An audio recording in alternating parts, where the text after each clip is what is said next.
Actually, the first time I met David, he had was having seminars, and he had invited my wife and took me to the seminar. And I remember David had some props. He had some plastic buckets, and he had Velcro taped on the outside of them. And he had balls and stuff that he put on the buckets.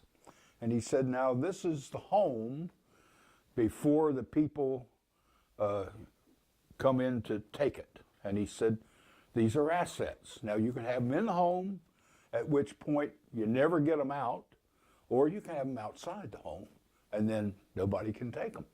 He said, yeah, I spent a lot of money on those props. And I said, well, they're very effective. And we just developed a good friendship. And so he did my father, and then my wife said to me, she said, maybe we ought to look into that. So we did.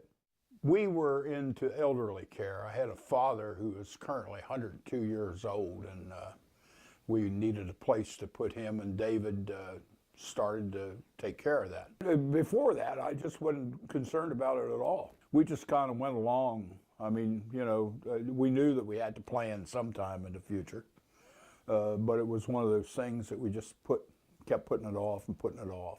And of course, we needed a prime directive, a health directive, because everywhere you went, they were saying, do you have a prime directive? And I'm saying, yeah, and I didn't know what a prime directive was.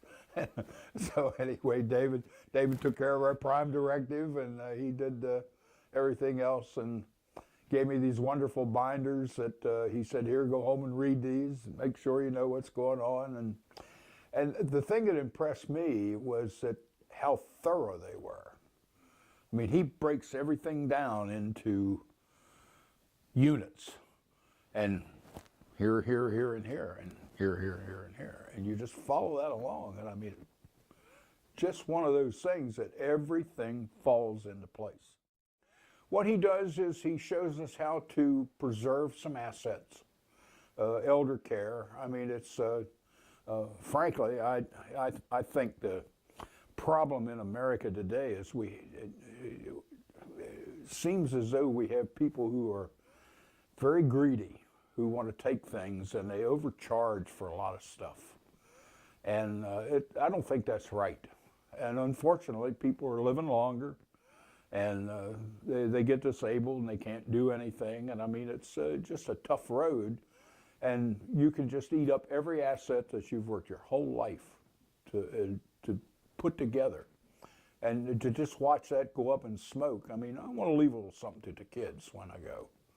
I got 3 boys, and I mean, you know, they're all different, but they all have jobs, thank God. They're not living out of my basement anymore.